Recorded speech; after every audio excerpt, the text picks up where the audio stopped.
Hi, everybody. It's the show with Ron. I'm Ron, and this is where we look at the news headlines, talk about them, add a little context and perspective, so we don't get so worked up and worried about the news.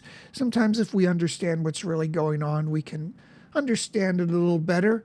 We can resist the call from everyone to march in their parade, and we just got to understand what we're getting into when we get excited about the news.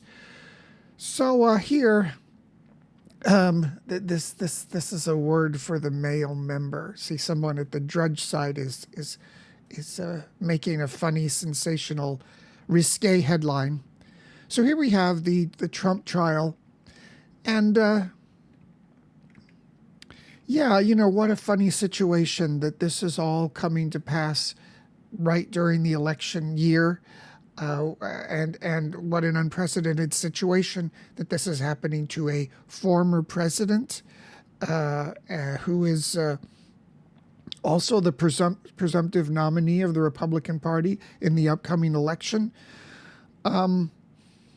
And now, there's been articles in the press that have even talked about the idea of what should the media call this? Because the media, by and large, is calling this a hush money trial. And we would assume that that's illegal, and that's what he's being brought up on. But that's not the case at all. There's nothing wrong with paying hush money. Why? There's nothing legally wrong if you do it in the right way. And I think the lawyers would always say it's not a hush money, it's just a settlement with someone for a suit, or to get them not to file a suit, to get them to take the money and sign an NDA. So, what is the trial really about? And, it's really about when this money was paid, was it accounted for properly and taken out of the election campaign kitty that people who donated thought was going towards the campaign, and shutting up a person is maybe the prosecutors are saying that does not constitute that. So it's a great oversimplification, but it's all about the accounting. Did they hush this? Was this hush money trial? Was the money accounted for properly? Was it just taken out of the electioneering, or was it properly paid back in, as some of the claims were? And of course, people bring up the fact that, Bill Clinton had a hush money. It was a settlement with someone during his time that wasn't for $130,000. I think it was over $800,000. And there's been a lot of stuff that's been put into saying why this is different. I don't think it really is that different, despite what they say. It's just that Trump's payoff was sloppily done, and they didn't account for it properly, and it allows the prosecutors to come in and get all the records and say, you didn't do this the right way, and we're going to nail you to the wall for bank fraud, wire fraud, campaign finance violations. Some of this we can say if you're a Trump supporter, you're saying, okay, this has all been brought to bear, so it happens right during the election campaigning, so as to harm Trump. It's politicized. But on the other hand, the fact that they were so sloppy and arrogant in the way supposedly that this was pulled off, despite whether he's going to be guilty or innocent, you don't want to do things in a way that allow this sort of prosecutors to get in there and fiddle with your situation in your campaign. You don't want to create this situation. So certainly Trump and the lawyers bear responsibility. And like many of the things Trump's involved in, it's sort of sloppy in the way this was all handled, considering hush money payouts are not illegal at all, and everybody didn't have any trouble when Bill Clinton did it. But his was done kind of in the public. and it was a civil suit that was being filed at the time. Still, this tries to say all that makes it completely different, but it doesn't. It's just Trump was sloppy and didn't account for it properly. Maybe they took money they shouldn't have out of campaign funds. How stupid is that? Stupid, stupid. So that's what's going on. And so we have here more crazy people from the right. There are crazy people on the right, just like there are on the left. And we have Bannon, former Trump campaign manager. And I think this does hit on a certain situation where I certainly a lot of the middle of the road Republicans might like Trump to be knocked out of politics. I'm not sure, even if Trump wins the next election, he's quite old. He'll be knocked out of politics anyway soon by God, by the process of aging.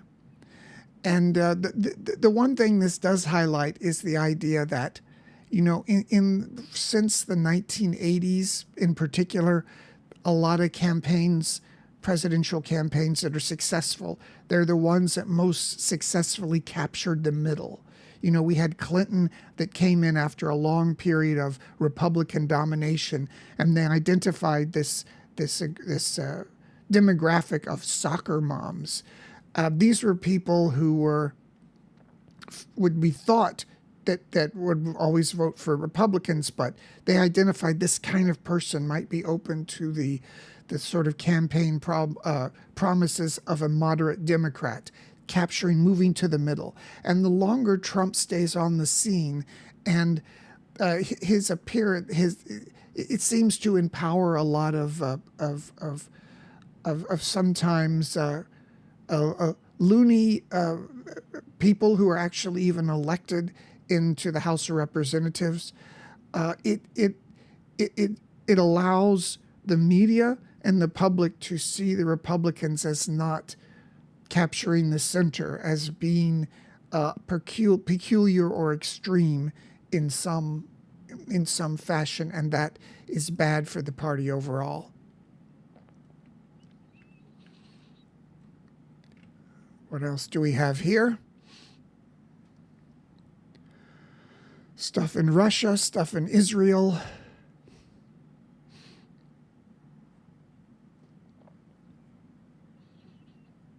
Oh, we have Chinese Americans pushing San Francisco towards political center. I didn't see this article before, but there's that political center that usually the parties want to go after.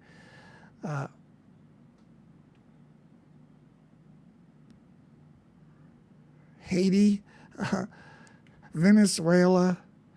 We have we're hitting on a lot of the same notes that you see how some of these things for the 8 months or so that this channel's been on the air, we have a drumbeat of certain issues around the world that are very common. They dominate the news, and other parts of the world are forgotten about.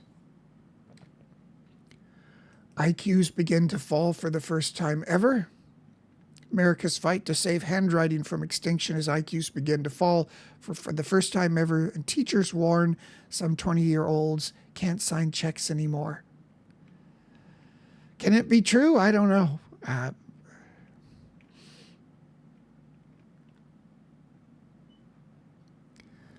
I remember spending a lot of time trying to learn my cursive writing in school, and it's been probably this century. I think a lot of schools in the U.S. don't even require kids to learn that anymore. And as for IQs, I guess it's inevitable. I've looked at IQ tests before. I've never taken one. I look at the first page and it says, what's the next number in the series of numbers? I don't know. How would you know? Numbers don't mean anything to me. I'm not a numbers person. I was bad at math, so maybe I have a very low IQ. But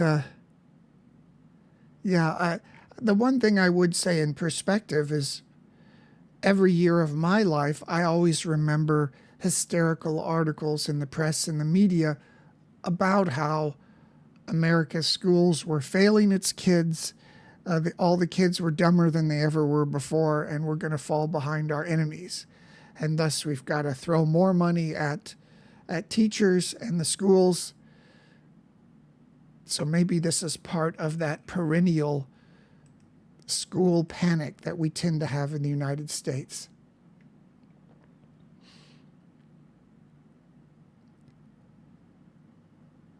Oh, I know. Okay. No, I had more. This was something from a few days ago. Western appeasement of Iran has failed, says Shah's son. I remember in the past, I was looking for it. I have some clippings of an ad. It was either the Shah's son or one of the relatives of the Shah put in the newspaper to chide America for dumping Iran as its ally in the 70s, and how so much of the turmoil in the world, particularly since, the end of the Cold War, has to do with the Islamic extremism that was unleashed by the Iranian Revolution in 1979. So here again is, see, my last video is about, should we strike back at Iran? Should someone do that? Or should we just say, oh, peace is the most important and let them have their way? Of course, I tried to come to the conclusion was, yes, we do have to do something about the situation. That you have to watch that for the whole explanation. But this is, it is true in a way that every time the West has fiddled around with Iran, they've been sorry. Certainly, you can't say that everything was great in Iran before the Iranian Revolution. We have a situation where the Shah and the ruling class were very decadent, were very corrupt, and it created a lower class of people who were seething for change, much the same way as what happened in Egypt. For years and years, the Hosni Mubarak, a small clique of him in the military holding control, and they create this Muslim Brotherhood groundswell in the nation. So even though Egypt is another country like Iran was, Egypt is a country we can't let go, and we can't let the people really have their say there. We're stuck with an unsuitable regime. Also, this is a very interesting thing too. Part of all these problems can be laid at the feet of Jimmy Carter. I know I think he's been conferred sainthood now because he built a lot of houses for people. And he did a lot in his post-presidency. Certainly, probably much more than any president has to create his reputation. But his time as a president, there were a lot of. It was a difficult time in the nation's history, and it was the decision to. The upshot of all of Carter's Iranian stuff was that he thought he could engage with Ayatollah Khomeini and kind of gave the nod to for the takeover, and they even did things to prevent the military from having a counter coup. And it backfired on the U.S. administration disastrously with the hostage situation. And certainly the revolutionaries completely fooled the U.S., made fools of them, and they've done that many times again and again. This is, this just shows how difficult it is for someone to decide these foreign policy things, because you could imagine someone at the time looking at the Shah and his regime and a people's revolution that said they were going to be democratic and care about women's rights, and say, why don't we allow this regime change? But it created a situation that no one predicted and could not be predicted. Very much like what the Americans did in the second Iraqi war, when they went all the way in to overthrow Saddam Hussein, which they didn't do in the first Iraqi war. And the major lesson of the second Iraqi war, that whole mess still kind of going on, is that George H.W. Bush, the first Bush president, he was right in stopping the war after like 100 hours, something like that. And everybody at the time was saying, oh, why don't we get Saddam out? And after that, Saddam went in and massacred tons of people who were trying to overthrow him. And the U.S. and the West said, oh, well, good luck. But they all died. It'd be nice to be able to intervene and make things right. But, the second Iraqi war just showed that the tact in the first Iraqi war was the correct one, not to have regime change, even though that regime was dictatorial and evil. These are to even say that, you'd like to say, well, we should always be doing what is right, but it's just not possible. We all the way back from Vietnam, you just cannot enforce sometimes you just gotta take the best hand that you are dealt.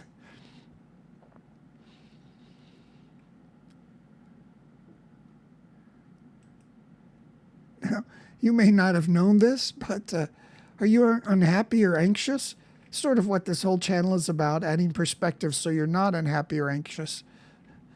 But here's this fantastic revelation from these studies that if you're not getting enough sleep or or sleeping poorly, this can affect your mood and mental health, according to a new study analyzing 50 years of research. Oh, you don't say.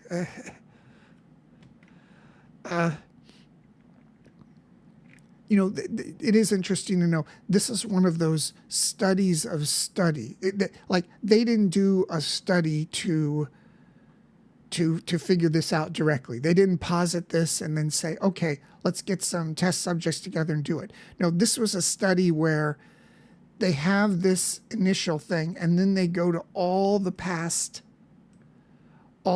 research that's already been done and see if they can extrapolate the results from all of those studies to make a new study. So it's kind of like using the test results from everybody else's study to create a new study, but I guess it doesn't have any new original research. So I guess the joke is this is one of those situations that's kind of an obvious outcome. It might have been something better or funnier if it said, if you get enough sleep every night, it can affect your mood, as opposed to sleeping poorly. But anyway, that's